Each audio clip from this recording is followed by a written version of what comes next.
Bien, pues buenos días.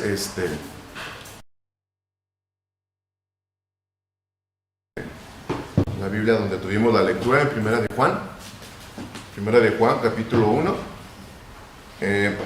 Esta vez vamos a verla de una forma un poco salteada, aunque vamos a leer del versículo 1 al 10 como lo hicimos ahorita, pero vamos a ver esta vez lo que es el versículo 5, el versículo 6, el versículo 8 y el versículo 10.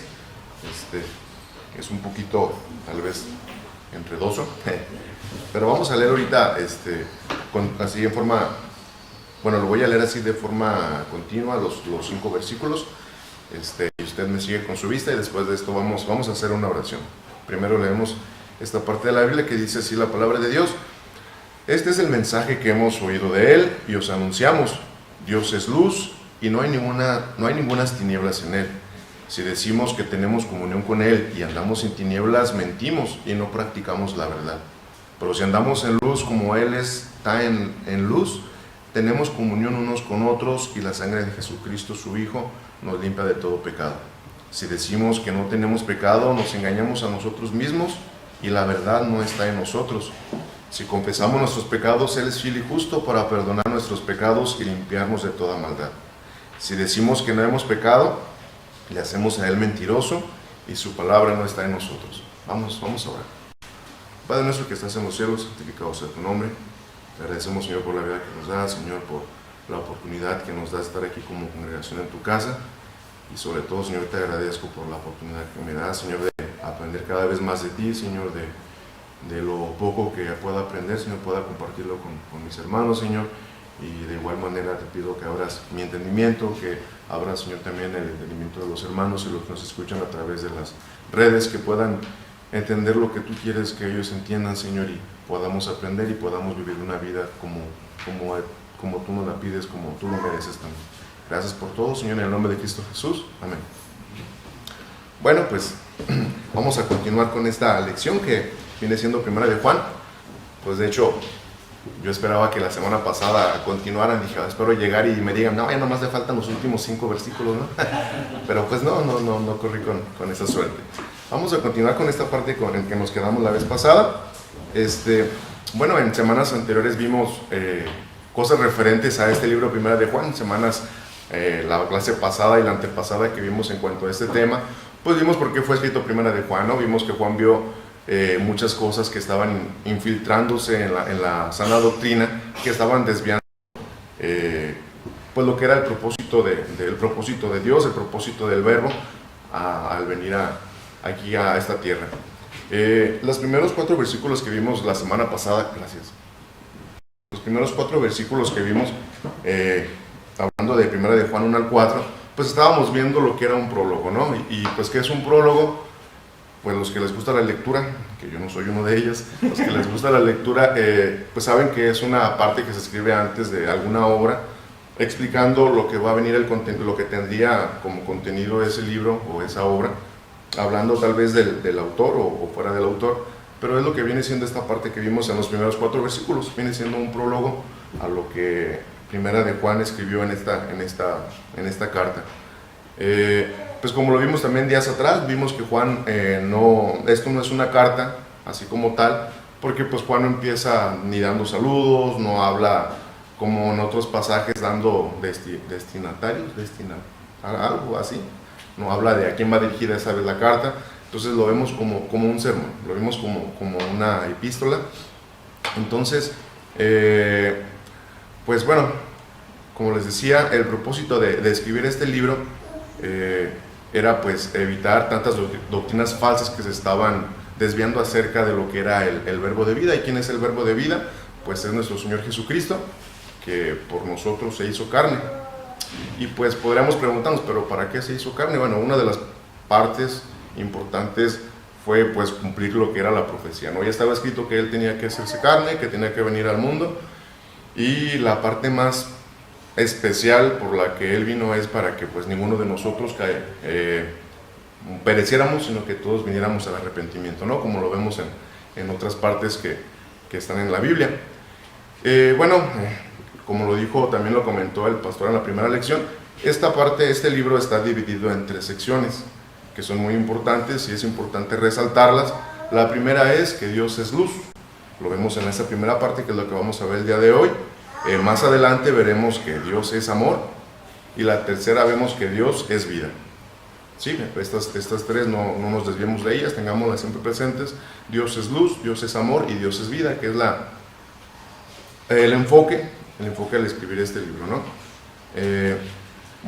Específicamente vimos en la última clase que Juan también presentaba 5 verdades acerca del verbo de vida.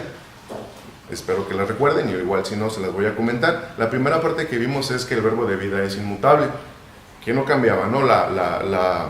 El enfoque siempre era el mismo: fe, arrepentimiento y la salvación, y a la fecha no ha cambiado. Desde los tiempos de que vino Jesús al mundo hasta los tiempos de hoy, el enfoque ha sido ese. No tenemos por qué desviar como lo intentaron hacer en ese tiempo en la iglesia de Asia, ¿no? Tenemos que mantener el enfoque en lo mismo, y vemos que el verbo de vida pues es inmutable. El verbo de vida es histórico, que fue la segunda parte que vimos, que es algo real, no es alguna teoría o algo que yo creo que pasó tal vez esto, es algo que los apóstoles, así como Juan, lo percibieron de una manera física, manera palpable. No es de que hoy me contaron que pasó esto, no, yo lo vi y lo mencioné aquí, lo que hemos visto y oído, lo que hemos escuchado y lo que hemos palpado. La tercera parte que vimos es que el verbo de vida es transmisible, pues que el evangelio pues lo hemos expandido, se ha expandido de boca en boca a través de las personas que lo presenciaron, las personas que escucharon a estos testigos, y nos ha llegado hasta nosotros ahora. La otra parte que vimos es que el verbo de vida es relacional, que habla de que pues a través de esto podemos tener una comunión tanto Padre, Hijo y Espíritu Santo, y nosotros podemos tener una comunión con ellos y al mismo tiempo tener una comunión entre nosotros como hermanos.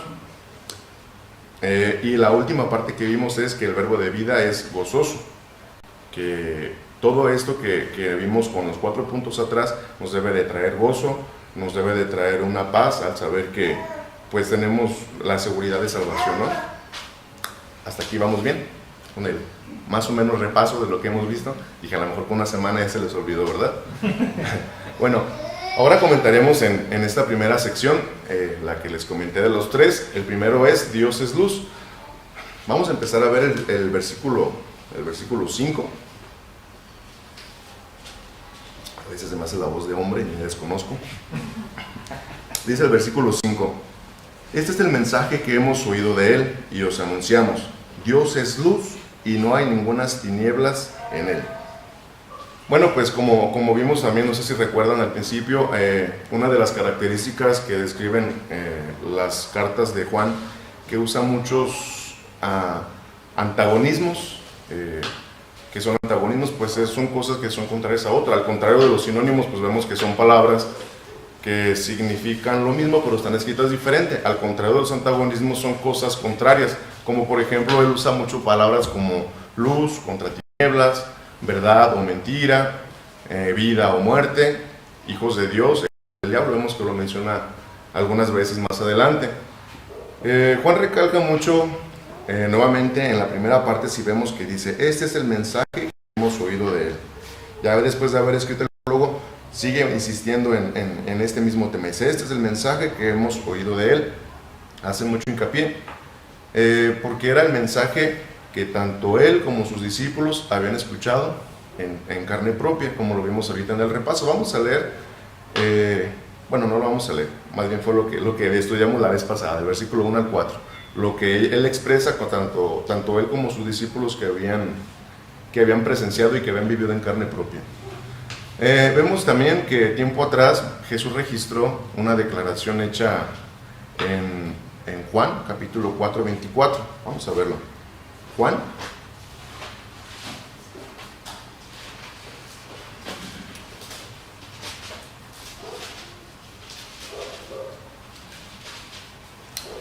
Dice así: Dios es espíritu, y los que le adoran en espíritu y en verdad es necesario que le adoren. Vemos que aquí Jesús está haciendo él una declaración de sí mismo de que Dios es espíritu. Juan, en esta parte de Juan Jesús hace este registro hablando de él como que él es espíritu, pero en la parte que vamos a ver, vemos otras dos declaraciones hablando de que Dios es luz y más adelante veremos que Dios es amor.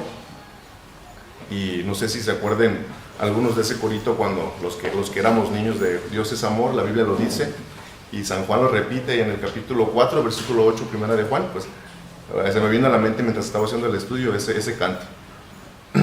La descripción de Dios como luz es la esencia de su naturaleza y es muy importante para el resto de esta epístola. A diferencia de expresiones como la de Dios es espíritu, o sea que es un ser inmaterial en forma, o Dios es amor, que significa que las tres personas de la Trinidad se aman entre sí y a la humanidad. La idea de que Dios es luz es un poco más compleja. En ocasiones, a lo largo de las escrituras, de lo que viene siendo la palabra de Dios, Dios y su gloria se describen con términos de luz. Si vamos al Antiguo Testamento, pues vemos muchas ocasiones en las que, por ejemplo, en el pueblo de Israel, ¿no? Cuando en Éxodo, bueno, vamos a ver Éxodo 13, 21, para no narrárselos, vamos a leerlo mejor. Éxodo capítulo 13, versículo 21 y 22, dice así. Dice, y Jehová iba delante de ellos de día en una columna de nube para guiarlos por el camino, y de noche en una columna de fuego para alumbrarles, a fin de que anduviesen de día y de noche. Nunca se apartó de delante del pueblo la columna de nube de día, ni de noche la columna de fuego. Vemos aquí un ejemplo de que Dios cómo se manifestaba físicamente, también con cosas que se manifestaban o que producían luz, ¿no? Vemos también en Éxodo 34, 35,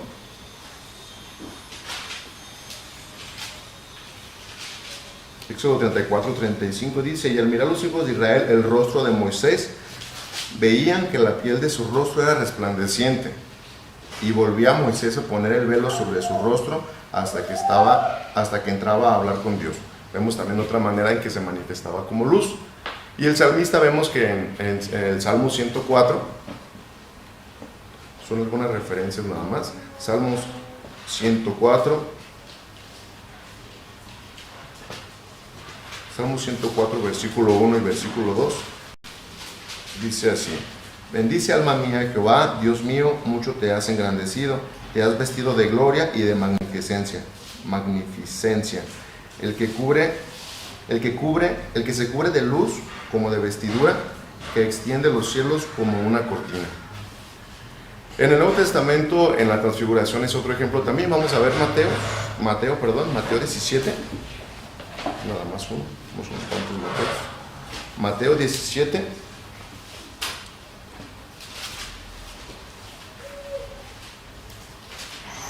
Mateo 17, 1 y 2 dice así, 6 días después, Jesús tomó a Pedro y a Jacobo y a Juan su hermano, y los llevó aparte a un monte alto, y se transfiguró delante de ellos, y resplandeció su rostro como el sol, y sus vestidos se hicieron blancos como luz.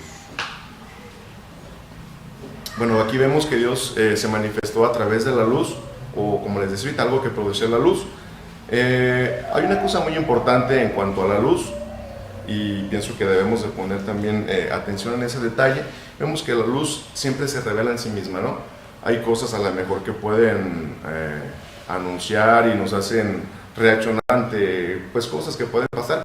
La luz, en cuanto se aparece, es muy notoria, ¿no? No ocupa que otra cosa se apoye para que se manifieste, ni un espejo, ni otra cosa. La luz siempre se revela en sí misma y puede notarse en cualquier parte donde esté la oscuridad. Cuando hablamos de que Dios es luz, hablamos también una parte del carácter de Dios, hablamos de un carácter de Dios, que Dios es luz y que no hay oscuridad. Es un Dios bueno, pero también es un Dios justo, y no hay oscuridad ni pecado en Él. Es uno de los caracteres de Dios. O sea, no podemos verlo como algo que se manifiesta, como lo hacemos ahorita con la luz, se revela en sí mismo, pero también habla del carácter de Dios, que así como pues muchas veces, no sé, tenemos sucia alguna parte de nuestro cuerpo y hasta que acercamos a la luz nos damos cuenta de eso, o no sé, cuando a lo mejor el limpiaparabrisas nos limpia nuestro vidrio, ¿no? Y nos toca el sol de frente, empezamos a ver los detalles, pues podemos verlo a lo mejor de esa manera, de que a través de la luz, a través de Dios podemos ver qué tan sucios somos en realidad, ¿no? Qué partes tenemos que aún nosotros podemos creer que pues están bien. Esto es, bueno, en cuanto a la parte esta del versículo 5 que habla de que Dios es luz. Ahora vamos a ver el versículo 6. Versículo 6, donde tenemos la lectura, dice: si decimos que tenemos comunión con Él y andamos en tinieblas, mentimos y no practicamos la verdad. Ahora notemos aquí algo muy importante y que resalta en el versículo. Bueno, de hecho, si vemos en esta parte del versículo 6 al versículo 10, hay tres partes que dicen si decimos. Se fijan, en el versículo 6 empieza y dice si decimos, el versículo 8 también continúa y dice y si decimos, y el versículo 10 también. Bueno, pues al parece que estas cosas estaban haciendo referencia a las doctrinas de los falsos, por las falsas doctrinas que estaban metiendo los maestros que estaban en el error, y hace referencia con esa frase: si decimos esto, entonces esto, ¿no? Ellos decían estas cosas, y entonces cuando Juan los corrige, esta primera parte del versículo 6 que dice si decimos que tenemos comunión con Él, es la primera corrección que empieza a hacer Juan. Vamos a hablar acerca de la certeza del pecado. A partir de la caída del hombre, ha tratado de negar la realidad del pecado, a pesar de que todo ser es por naturaleza consciente de la presencia del pecado, ¿no? Vamos a ver Romanos 2, Romanos capítulo 2.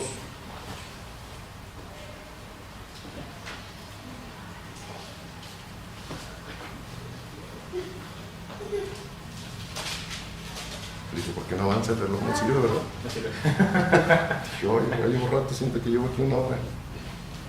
Bueno, Romanos capítulo 2, versículo 14 al 16, dice así: porque cuando los gentiles, ¿sí se verdad? Romanos 2, 14 al 16, dice: porque cuando los gentiles que no tienen ley hacen por naturaleza lo que es de la ley, estos aunque no tengan ley, son ley para sí mismos, mostrando la obra de la ley escrita en sus corazones, dando testimonio su conciencia y acusándoles o defendiéndoles sus razonamientos.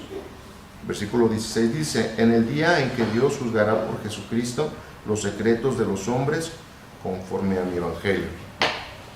La gente de hoy, pues si nos damos cuenta, siempre trata de justificar su pecado, ¿no? De alguna manera, hasta ya algunos le llaman enfermedades o trastornos, ¿no? El hecho de robar, pues ya muchos le llaman cleptómanos, ¿no? Ya lo ven con otros términos, y pues de alguna manera ha tratado de justificar pues sus pecados, ¿no? Ya sea pues detalles como ese de robar, detalles que pues lo justifican con algún trastorno de algo que vivieron, y pues tratan de atenderlo a lo mejor como lo ven como una enfermedad, tratan de atenderlo con terapias psicológicas, con pues algunos medicamentos, pero vemos que la base de todo, o bueno, al hacer estas cosas vemos que solamente atacan estos síntomas, pero el pecado ahí sigue presente.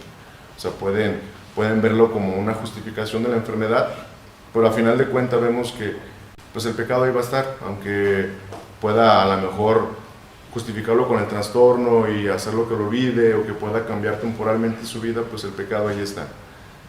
Y pues no se trata la verdadera fuente, que es el pecado. Jesús enseñó que toda persona es pecadora, y desde el fondo de su ser. Vamos a ver Marcos 7, Marcos 7:20.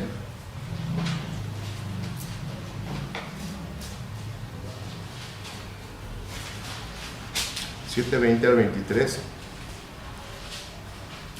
dice así: pero decía que lo que del hombre sale, eso contamina al hombre, porque de dentro del corazón de los hombres salen los malos pensamientos, los adulterios, las fornicaciones, los homicidios, los hurtos, las avaricias, las maldades, el engaño, la lascivia, la envidia, la maledicencia, la soberbia, la insensatez.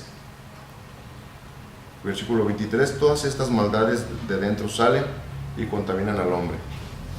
Pues aquí vemos esta parte, y si nos damos cuenta, los que tenemos la Biblia con las letritas rojas, es algo que salió de boca de nuestro Señor Jesucristo, y Él enseñaba desde esa parte que el hombre por naturaleza cabeza y desde el fondo, pues está la maldad, ¿no?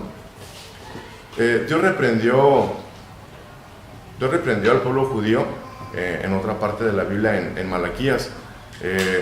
Dios había dado instrucciones acerca de los sacrificios.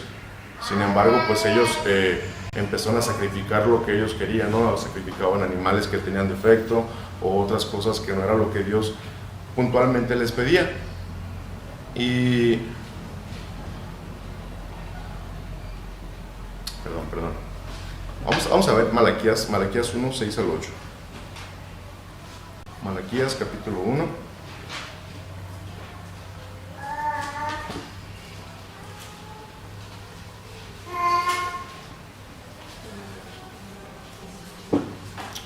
Se me pierde también ese.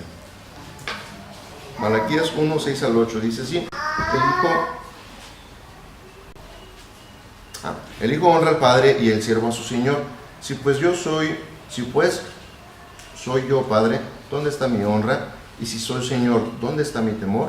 Dice Jehová de los ejércitos a vosotros, oh sacerdotes, que menospreciáis mi nombre. Y decís: ¿en qué hemos menospreciado tu nombre? En que ofrecéis sobre mi altar pan inmundo. Y dijiste: ¿en qué te hemos deshonrado? En que pensáis que la mesa de Jehová es despreciable. Y cuando ofrecéis el animal ciego para el sacrificio, ¿no es malo? Asimismo, cuando ofrecéis el cojo o el enfermo, ¿no es malo? Preséntalo pues a tu príncipe. ¿Acaso se agradará de ti o le serás acepto? Dice Jehová de los ejércitos. Aquí vemos un ejemplo de que, pues, algo que pasó también, de que ellos estaban sacrificando o estaban ofreciendo a Dios cosas que pues no eran exactamente para Él. Y vemos cómo también reprende a los sacerdotes por este asunto. En el capítulo 2, del 1 al 4, vemos que Él reprende a los sacerdotes, ¿no? La reprensión que Dios hace a los judíos pues fue necesariamente dura, porque ellos habían desobedecido pues liberalmente lo que Dios les había ordenado. Pero ellos acaban como si nada de esto hubiera pasado, ¿no? Lo ven como algo muy superficial y no reconocían su pecado y excusaban sus malas acciones y acusaban a Dios de ser injusto. Al igual que pasaba en aquel entonces, pues vemos que mucha gente también se le hace que tenemos un Dios injusto, que se les hace injusto que pues Dios pueda mandar a alguien al infierno, mientras que pues sabemos que la paga del pecado es precisamente esa, ¿no? Mientras las personas no reconozcan la verdadera santidad de Dios, y que lo vean como un Dios de luz, pues nunca aceptarán la responsabilidad de sus pecados. Vamos a ver Nehemías 9:33.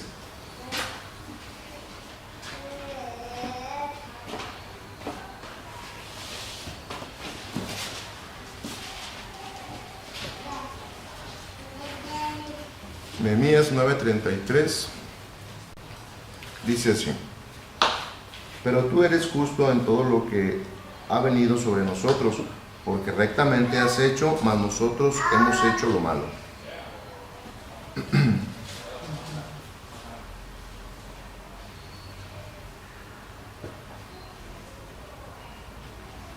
Perdónenme, perdí. Bueno, vemos que hasta que, como vimos aquí, hasta que no reconozcan las personas o nosotros que la verdadera santidad de Dios, pues nunca nos vamos a hacer responsables de nuestros pecados. Juan presenta una situación similar. Habla de los gnósticos que decían que Jesús no era 100% Dios. No sé si recuerdan que semanas anteriores vimos, hace 15 días vimos lo que estaba desviando la fe, ¿no? Que era una de las teorías que ellos tenían, de que Dios no era 100% hombre.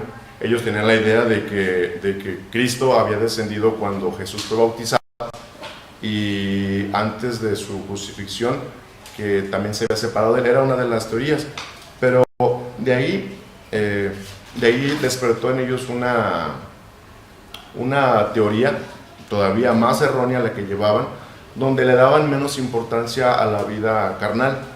Ellos creían que nada más lo que importaba era lo espiritual, y tenían la idea de que pues las cosas que hicieran la carne no tenían relevancia, y pues muchos se daban el lujo de vivir una vida sin pues estar conscientes de lo que era la paga de todos esos pecados. Entonces vemos que más adelante Juan empieza a desmascarar a estos herejes que negaban la existencia del pecado y las consecuencias. En los siguientes versículos vemos que Juan divide a estas personas en tres categorías muy similares pero diferentes. Si se fijan, en el versículo 6 habla de los que están en tinieblas, en el versículo 8 habla de los engañados, y en el versículo 10 habla de los que difaman a Dios. Aquí vemos que Juan lo divide en estas tres características. Los que estaban en tinieblas, como vimos en el versículo 6, al principio dice así, dice: si decimos que tenemos comunión con Él y andamos en tinieblas, mentimos y no practicamos la verdad. Habla aquí específicamente de los que están en tinieblas. Estos eran aquellos falsos profetas, eran los que veían con frialdad su pecado y como si no fuera una realidad para ellos. Afirmaban tener comunión con Dios, compartían aspectos de la vida con Él, pero esas afirmaciones no tenían sentido si se vivía en tinieblas. Vamos a ver Romanos capítulo 8.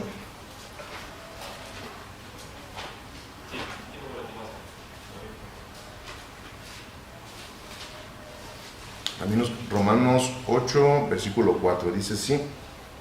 Dice: para que la justicia de la ley se cumpliese en nosotros, que no andamos conforme a la carne, sino conforme al Espíritu. La segunda parte que Juan divide acerca de estos falsos maestros, habla de los engañados en el versículo 8. Dice así el versículo 8: si decimos que no tenemos pecado, nos engañamos a nosotros mismos y la verdad no está en nosotros. Este segundo grupo afirma no tener pecado en esta posición, y esta posición es un poquito más orgullosa que la primera, porque pues ellos afirman haber llegado a un nivel espiritual muy alto, y entonces ahí es donde están contradiciendo esta parte de donde creemos nosotros de la obra de santificación progresiva, se me fue la palabra. Entonces aquí ellos se sienten a un nivel mucho más alto que los demás, sienten que tienen un nivel espiritual que alcanzaron muy alto, pero están contradiciendo aquí la otra parte. Si vemos Romanos 3:10,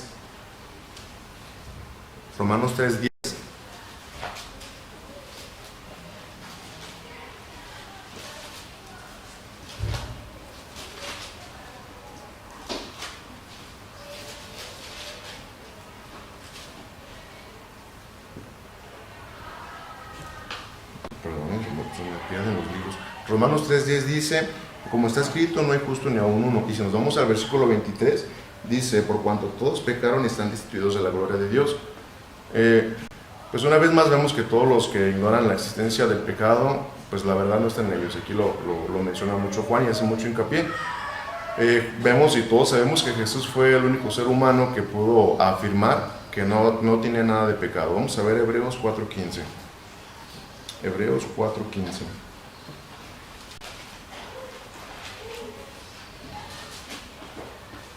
Hebreos 4:15 dice: porque no tenemos un sumo sacerdote que no pueda compadecerse de nuestras debilidades, sino que uno que fue tentado en todo según nuestra semejanza, pero sin pecado.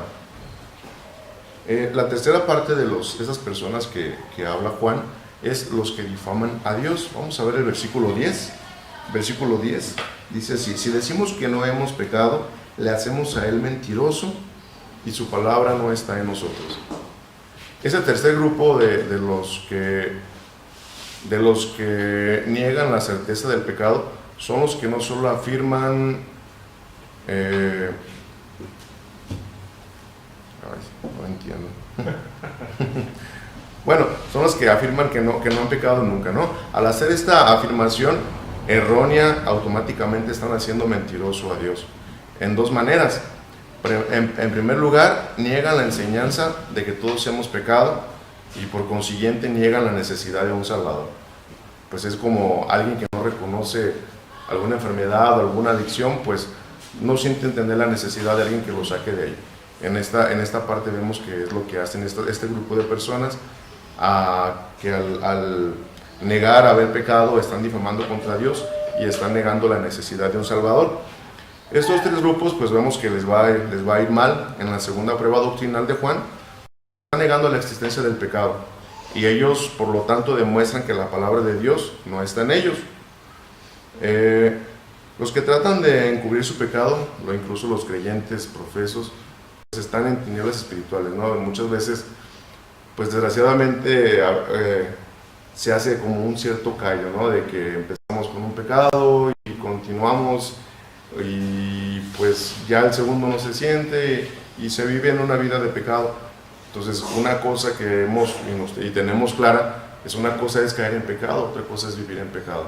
Entonces sabemos que tenemos abogado para con el Padre al momento de cometer algún pecado, y lo importante aquí es que reconozcamos, ¿no? Hice tal cosa, Dios, reconozco que hice esto, y al mismo tiempo pues pedir perdón. Bueno, pues ya en conclusión, vemos en partes, de hecho en Juan capítulo 3, si vemos la historia de Nicodemo, vamos a ver nomás los primeros dos versículos. Juan capítulo 3, versículo 1 y 2.